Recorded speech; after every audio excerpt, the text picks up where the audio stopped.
안녕하세요. 유평교회 학생의 가스펠 프로젝트 신약 4권 1과 말씀을 시작하겠습니다. 오늘은 사도행전 2장에 있는 말씀을 통해서요. 약속된 성령님이 드디어 오시다 라는 제목으로 말씀을 나누겠습니다. 이제 예수님 아버지께로 돌아가셨습니다. 그야말로 이 땅에는 제자들만이 남아있게 되었습니다. 하지만 그렇다고 해서 제자들이 버려진 것은 아니었죠. 예수님은 그들에게 분명한 사명을 주셨고요. 또 그들에게 그렇게 할 수 있는 능력을 더할 것도 분명하게 약속을 하셨기 때문입니다. 그리고 그 약속은요, 우리가 가스펠 프로젝트 3권 끝에서 봤었던 것처럼 바로 성령님에 대한 약속입니다. 예수님은 승천하신 후에 아버지께 구해서 성령님을 보내겠다라고 약속을 하셨고요. 그것이 오히려 예수님이 그들과 함께 있는 것보다 그들에게 더 유익이 될 거다라고도 말씀을 하셨습니다. 성령님께서 오시는 것은요, 플랜 B이거나 꽝 대신 다 그런 개념이 아니었었던 거예요. 정해진 목적에 따라서 예수님께서 이 땅에 오셨었던 것처럼 이제는 성령님께서 분명한 목적을 가지고 이 땅에 오실 것이었던 겁니다. 그런데 이 말이요, 그 전까지는 성령님이 계시지 않았다거나 혹은 이 땅의 일에 전혀 관여하지 않으셨다, 그런 의미는 아니에요. 성령님은 하나님으로서 언제나 존재하셨고요. 또 언제나 역사하셨습니다. 구약 성경을 보면은 성령님은 창조 때부터 계속해서 일하셨다라는 것을 우리가 분명하게 알 수 있습니다. 특히 개인에게 역사하셨던 때도 있었습니다. 성막에 여러 기구를 만들었었던 사람 중에 부살렐이라는 사람이 있었는데요. 그 사람에게 성령님께서 지혜와 총명 그리고 지식과 재주를 주셨다라고 말씀을 합니다. 특히 사사시대를 생각해 보시면요. 어떤 사사들에게는 성령님께서 특별한 힘을 주기도 하셨습니다. 사울이나 다윗 같은 왕에게 혹은 이사야나 에스겔 같은 선지자에게도 그들에게 임하셔서 그들이 그 맡은 역할을 잘 감당할 수 있게 그렇게 하기도 하셨습니다. 이때 성경은요, 주로 여호와의 영이 누구 위에 임했다, 어떤 사람 위에 임했다라는 식으로 표현을 했어요. 특별한 경우이기는 했었지만요, 구약에도 성령님은 개인에게 역사하셨다라는 겁니다.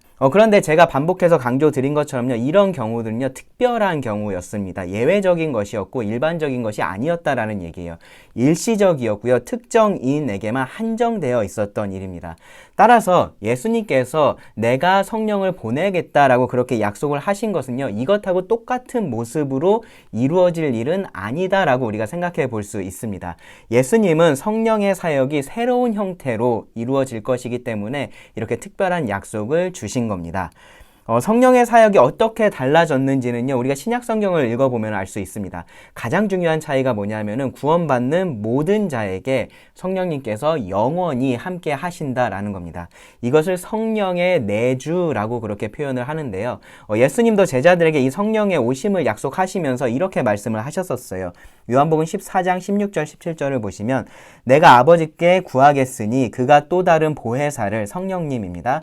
그가 또 다른 보혜사를 너희에게 주사 영원토록 너희와 함께 있게 하리니 그는 진리의 영이라. 세상은 능히 그를 받지 못하나니 이는 그를 보지도 못하고 알지도 못함이라. 그러나 너희는 그를 아나니 그는 너희와 함께 거하심이요 또 너희 속에 계시겠음이라. 즉 예수님은요, 단순히 성령님께서 이 땅에 오실 것만을 약속하신 것이 아니라요, 성령님께서 믿는 자들에게 오실 것을 약속을 하셨던 겁니다. 이것은요, 구약에도 이미 예언된 바가 있습니다. 바로 하나님께서 새 언약에 대해서 말씀하실 때 또 내 영을 너희 속에 두어 라고 그렇게 말씀하셨기 때문이에요. 성령님은 구원받은 자들과 함께 그들 안에 영원히 계십니다. 그렇기 때문에 성령님은 믿는 자의 구원의 확실한 보증이 되십니다. 성령이 그 안에 계시지 않은 사람은 구원받은 사람이 아닌 거예요. 이렇게 모든 믿는 자와 함께 하시는 성령님은요, 지난 시간에 우리가 배웠던 것처럼 교회를 하나 되게 하십니다. 그리고 각 개인이 거룩한 삶을 살 수 있는 그러한 능력을 주십니다. 그러한 마음의 소원도 주십니다. 다시 새 언약을 주실 때 이 하나님께서 하셨던 말씀을 보면요, 또 내 영을 너희 속에 두어 너희로 내 율례를 행하게 하리니 너희가 내 규례를 지켜 행할지라. 하나님의 말씀에 따라서 살 수 있는 힘이 우리 안에는 없지만 구원받은 자들 안에는 성령님이 함께 하시면서요, 그렇게 할 수 있는 힘을 주신다라는 겁니다. 이것을 열매 맺는 삶이라고도 말할 수 있어요. 여러분이 많이 들어봤던 사랑과 희락과 화평 같은 그런 성령의 열매가 바로 그것을 의미합니다. 우리 힘만으로는 할 수 없는 이런 일들을 성령님께서 하게 하시는 거죠. 예수님께서 제자들에게 예루살렘을 떠나지 말고 내게서 들은 바 아버지께서 약속하신 것을 기다리라 라고 그렇게 말씀하셨을 때 의미하셨던 것이 바로 이런 성령의 강림입니다. 오심입니다. 그리고요, 오직 성령이 너희에게 임하시면 너희가 권능을 받고 예루살렘과 온 유대와 사마리아와 땅 끝까지 이르러 내 증인이 되리라 라고 말씀하셨을 때 의미하셨던 것도 바로 이런 성령의 강림입니다. 그리고 제자들은요, 그 예수님의 말씀에 따라서 감람원이라는 그 산에서 예루살렘으로 돌아와서요, 다락방이 있는 집에 머물렀습니다. 그리고 그들은 그곳에 모여서 기도했습니다. 예수님은요, 정확히 언제 약속하신 성령이 그들에게 임할지에 대해서는 말씀해 주지 않으셨어요. 그래서 제자들은 기다려야만 했습니다. 그렇게 며칠의 시간이 흘렀습니다. 그리고 사도행전 2장 1절입니다. 오순절 날이 이미 이름에 그들이 다 같이 한 곳에 모였더니, 오순절이 되었습니다. 오순이라는 것은요, 50일을 의미하는 단어입니다. 순이 한자로 열흘 순자예요. 그래서 50일인 겁니다. 뭐로부터 50일이냐? 기준은 6월절입니다. 6월절 이후로 50일이 되는 날로서요, 이날은 아주 큰 절기예요. 그래서 이스라엘 온 나라가 예루살렘에 모여야 하는 그런 중요한 절기였습니다. 이 시점에서 유대인들은요, 세계 여러 곳에 흩어져 있었지만 경건한 자들은 이 절기를 지키기 위해서 예루살렘으로 모여들었습니다. 5절을 보면요, 그때 경건한 유대인들이 천하 각국으로부터 와서 예루살렘에 머물러 있더니 라고 그렇게 말을 하는데요, 바로 이 이유예요. 9절 이유를 보시면은 모여든 사람들이 어디에서 왔는지가 언급이 되어 있습니다. 지도를 보시면은 그들은 정말로 각 곳에서 왔다라는 것을 알 수 있습니다. 유대인들과 또 유대교로 개종한 그 이방인들로 구성된 수많은 사람들이 하나님 말씀에 순종하기 위해서 먼 길을 마다하지 않고 예루살렘까지 왔었던 겁니다. 예수님께서 6월절 어린 양으로서 돌아가셨죠. 그리고 부활하신 후에 40일을 제자들과 함께 계시다가 승천하셨다라고 말씀을 합니다. 그렇기 때문에 오순절까지 제자들은 약 열흘 정도를 기다렸다라고 말을 할 수 있습니다. 그들은 몰랐겠지만 예수님께서 몇 날 못 돼요 라고 말씀을 하셨을 때 열흘 정도였던 거죠. 여튼 제자들에게 이날은요, 그냥 오순절이었어요. 그래서 그들도 다른 사람들처럼 예루살렘 성전으로 가려고 했을 겁니다. 그리고 그 전에 다 같이 한 곳에 모였습니다. 누가는요, 정확히 이곳이 어딘지를 말하지는 않았어요. 근데 2절에서 보시면은 집이라고 표현이 되어 있죠. 그래서 그것을 보면요, 이들이 그 전에 기도하기 위해서 모였었던 그 다락 있는 집 있잖아요. 거기에 모였을 것이다 라고 우리가 추측해 볼 수 있습니다. 그리고 제자들이 그곳에 그렇게 모여 있었을 때 놀라운 일이 일어났습니다. 2절, 3절을 보시면 호련히 하늘로부터 급하고 강한 바람 같은 소리가 있어 그들이 앉은 온 집에 가득하며 마치 불의 혀처럼 갈라지는 것들이 그들에게 보여 각 사람 위에 하나씩 임하여 있더니, 먼저요, 이 일은 호련히 일어났습니다. 호련히. 여러분들에게 익숙하지 않은 표현일 텐데요, 갑자기 하고 같은 의미입니다. 예상하지 못하고 있었던 순간에 발생한 일이라는 의미입니다. 그리고 이거는요, 천천히 순차적으로가 아니다라는 것도 의미가 됩니다. 그러니까 저 높은 곳에서 뭔가 이렇게 내려오는 것이 보이다가 그들 위에 임하고 그랬던 것이 아니다라는 거예요. 한 사람에게 일어난 일이 다음 사람에게 차례차례 그렇게 일어난 것도 아닌 겁니다. 순식간에, 한순간에, 한 번에 일어난 일입니다. 누가는요, 지금 이 장면을 청각과 시각을 통해서 묘사를 하고 있어요. 급하고 강한 바람 같은 소리가 있었고요, 불의 혀처럼 갈라지는 것들이 보였습니다. 그 자리에 있던 사람들은 분명히 들었고 분명하게 봤다라는 의미인 거죠. 그런데 여러분, 이 표현을 오해하시면 안 돼요. 실제로 막 바람이 불고 불이 나고 그랬었던 것이 아니에요. 바람 같은 소리가 있었고요, 불과 같은 것이 보였던 겁니다. 마치 예수님께서 침례받고 올라오실 때 성령님께서 비둘기와 같이 예수님 위에 내려오셨던 것과 같습니다. 비둘기가 앉은 게 아닌 거예요. 그리고요, 이 놀라운 현상이 얼마나 지속됐었는지도 우리는 알 수가 없습니다. 다만 이후로 계속해서 그런 상태로 있지는 않았을 거다라고 우리가 생각할 수 있어요. 막 제자들이 다니면 사람들이 머리 위에 그거 뭐야, 불의 혀처럼 갈라지는 거 그거 뭐야 보면서 사람들이 놀라고 그랬었던 것은 아니었을 거라는 겁니다. 심지어 바로 이어지는 말씀도 보면요, 사람들이 제자들 때문에 놀라는데 그들 머리 위에 뭐 특이한 게 있어서 그런 게 아니라 그들이 다른 언어로 말하는 것 때문에 놀라는 것을 볼 수 있습니다.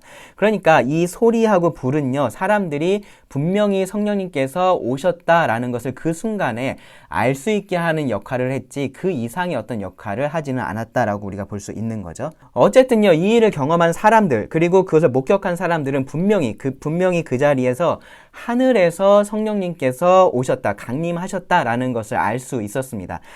바람과 불로 표현할 수밖에 없었던 이 놀라운 현상이 무엇을 의미하는지 이 구약에 익숙한 유대인들이었던 제자들은 바로 알 수 있었을 것이기 때문입니다. 바로 하나님의 나타나심입니다. 하나님의 나타나심. 하나님이신 성령님께서 오신 겁니다. 예수님께서 말씀하신 바로 그 성령님인 거죠. 영원히 그들과 함께할 성령님, 하나님이 오신 겁니다. 그리고요, 그 성령님은요, 각 사람 위에 하나씩 임하셨다라고 말을 해요. 베드로나 요한이나 야고보 같이 예수님하고 더 가까웠던 그런 제자들에게만 임한 것이 아니죠. 12 사도에게만 임했었던 것도 아닙니다. 그곳에 있었던 넓은 의미에서의 예수님의 제자들, 예수님을 믿는 자들에게 모두 임했습니다. 똑같이 임했습니다. 사도행전 1장 13절부터 15절을 고려해 보면요, 여자들을 포함해서 약 120명 정도의 믿는 자들이 그곳에 있었고요. 그들 모두에게 성령님이 동일하게 임하셨고 그 사실을 모두가 알 수 있었다라고 우리가 생각할 수 있습니다. 드디어 약속된 성령님이 오셨습니다. 그럼 제자들은 권능을 받았을까요? 네, 받았습니다. 4절 말씀은요, 특히 그들이 성령 충만한 가운데 어떤 일을 했는지를 말해줘요. 그들이 다 성령의 충만함을 받고 성령이 말하게 하심을 따라 다른 언어들로 말하기를 시작하니라.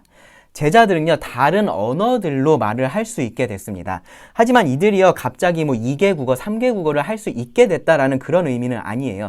성령님께서 그 뜻하신 대로 이때에 그렇게 하셔서 능력을 나타내 보여주신 것일 뿐입니다.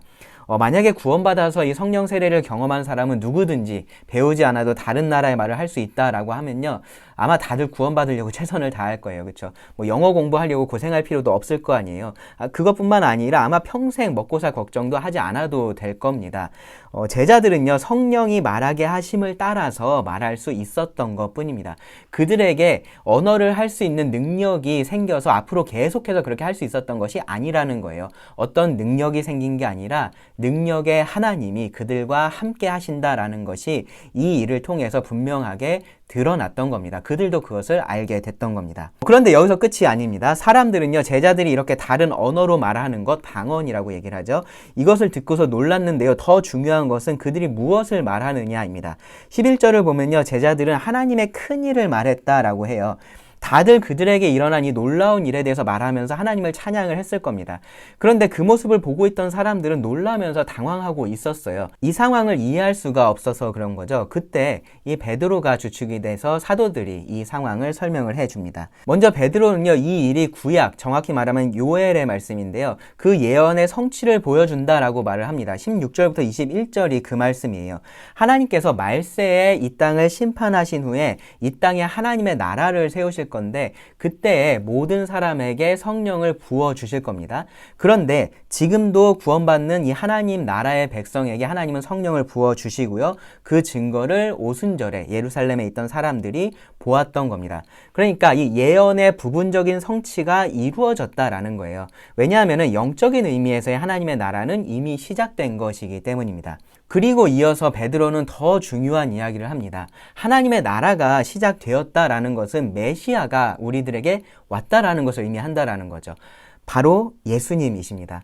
예수님이 메시아라는 사실을 하나님은 큰 권능과 기사와 표적을 통해서 증언하셨다라고 이야기를 합니다. 그런데 사람들이 그런 예수님을 십자가에 못 박아 죽인 겁니다. 그런데 하나님은 그 예수님을 죽음에서 부활하게 하셔서 다시 한번 이 예수님이 메시아다, 그리스도다라는 것을 모두에게 알게 하셨다라는 겁니다. 그리고 예수님이 약속하신 대로 성령을 그들에게 보내주셨다라는 것이 베드로의 말이었습니다. 그리고 베드로의 결론은 이렇습니다. 36절을 보면은 그런즉 이스라엘 온 집은 확실히 알지니 너희가 십자가에 못 박은 이 예수를 하나님이 주와 그리스도가 되게 하셨느니라 하니라.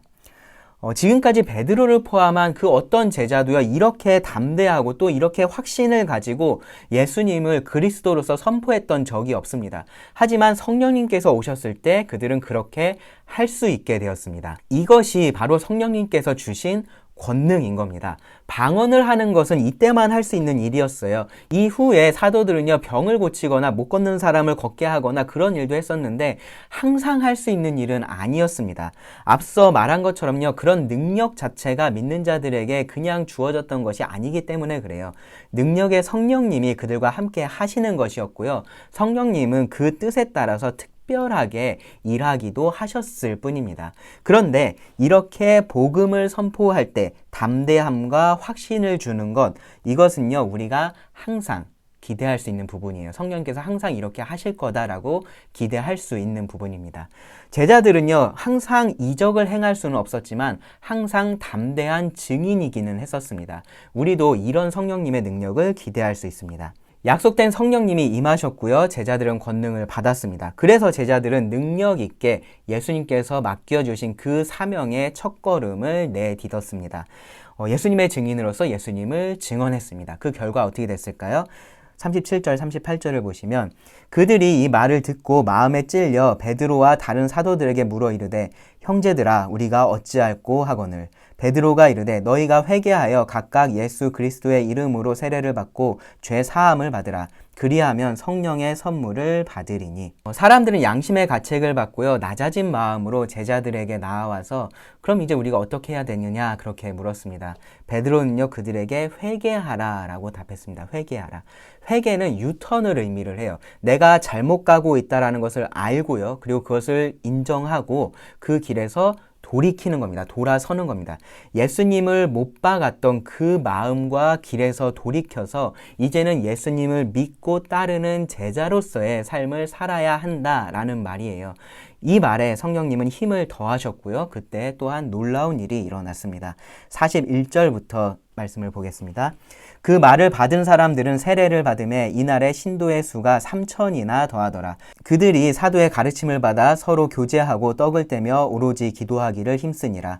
사람마다 두려워하는데 사도들로 말미암아 기사와 표적이 많이 나타나니 믿는 사람이 다 함께 있어 모든 물건을 서로 통용하고 또 재산과 소유를 팔아 각 사람의 필요를 따라 나눠주며 날마다 마음을 같이하여 성전에 모이기를 힘쓰고 집에서 떡을 떼며 기쁨과 순전한 마음으로 음식을 먹고 하나님을 찬미하며 또 온 백성에게 칭송을 받으니 주께서 구원받는 사람을 날마다 더하게 하시니라.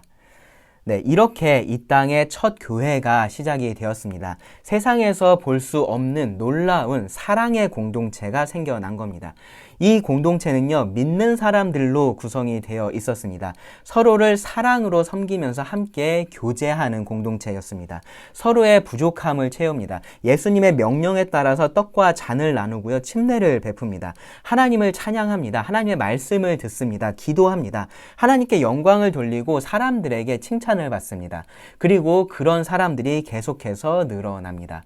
이것이 성령께서 이 땅에 오셔서 시작된, 그리고 지금까지 2000년 동안 이어져 오고 있는 참된 교회의 모습인 겁니다. 오늘 우리는요, 예수님께서 약속하신 성령님께서 임하셨고 또 그로 인해서 어떤 일이 벌어졌는지를 말씀을 통해서 함께 살펴봤습니다. 한편 부러운 것은요, 이들에게 성령님께서 임하실 때 보이게 임하셨다라는 부분이에요. 그들의 이 특별한 경험은요, 그들에게 성령님이 임하셨다라는 그 사실에 대한 확신을 더해 주었을 겁니다. 그런데 여러분 한번 생각해 보세요. 만약에 그렇게 성령님의 임하심이 눈에 보였는데 그 후로 실제로 아무런 변화도 없었다라면 어땠을까요? 그들이 성령이 말하게 하심을 따라서 말하지 않았다라면 어땠을까요? 그들이 담대하게 복음을 선포하지 않았다라면 어땠을까요? 그들이 여전히 자기만 잘 먹고 잘 사는데 혈안이 되어 있었다라면 어땠을까요? 그들이 성경의 말씀에 귀를 기울이지도 않고 서로 교제하지도 않고 기도하지도 않았다면 어땠을까요? 그들의 공동체가, 교회가요, 다른 여느 사람들의 모임과 전혀 다르지 않았다라면 어땠을까요? 그랬다면요, 그들의 그 특별한 경험은 전혀 특별하지 않은 것이 되었을 겁니다. 성령님은 그들에게 있으나 마나한 그러한 분이 되셨을 겁니다. 그런데 그렇지 않았습니다. 그들의 머리 위에 계속해서 불같은 것이 있어서가 아니라요, 그들이 하는 모든 것들, 그들의 삶을 통해서 사람들은 차이를 볼 수 있었고요. 그것이 성령의 강림과 내주하심의 강력한 증거가 되었습니다.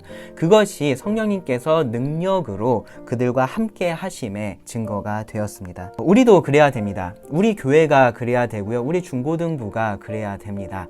평일 오후 2시에 교실하고요. 주일 오후 2시에 유평교회 1층 홀은요, 달라야 된다라는 말이에요.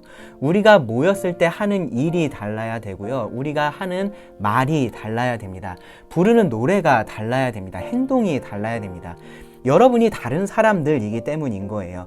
성령님이 함께 하시는 사람들이기 때문인 겁니다. 물론 여러분 자체는 어느 곳에 있든지 똑같아야 돼요. 외식적으로 교회에서만 뭐 잘하면 된다 그런 말을 하는 게 아니에요. 하나의 공동체로서의 모습을 지금 이야기를 하는 겁니다.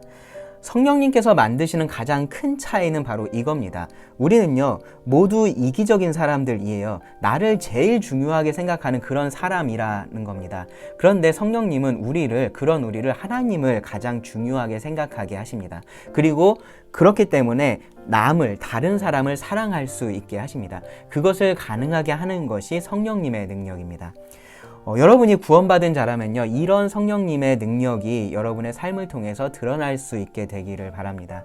그리고요, 여러분이 아직 구원받지 못하셨다면요, 누구든지 주의 이름을 부르는 자는 구원을 받으리라 라는 이 말씀을 여러분 기억하시고요, 예수님 앞에 나와서 회개하고 죄사함을 받아서 이렇게 여러분을 변화시키시는 성령님을 선물로 받으실 수 있기를 바랍니다. 기도하고 오늘 말씀 마치겠습니다. 하나님, 우리에게 성령님을 주셔서 감사합니다. 우리가 볼 수는 없지만 우리 삶에서 역사하시는 성령님을 알 수는 있습니다. 하나님께서 이 말씀을 듣는 모두에게 성령의 은혜를 주시기를 구합니다. 그리고 성령 충만한 우리의 삶을 통해서 세상이 성령님을 볼 수 있게 하여 주시기를 원합니다. 들은 모든 말씀을 주님께 의지하며 예수님 이름으로 기도드립니다. 아멘.